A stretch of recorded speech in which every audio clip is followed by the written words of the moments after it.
ಭಾಗ್ಯಲಕ್ಷ್ಮಿ ಬಾರಮ್ಮ.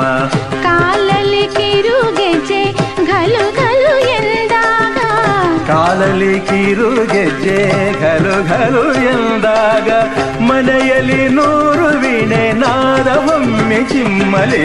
ಲಕ್ಷ್ಮೀ ಬಾರಮ್ಮ, ಭಾಗ್ಯಲಕ್ಷ್ಮಿ ಬಾರಮ್ಮ, ಬೆಳಗಲು ಮನೆಯನ್ನು ಸಿರಿದೇವಿಯೇ.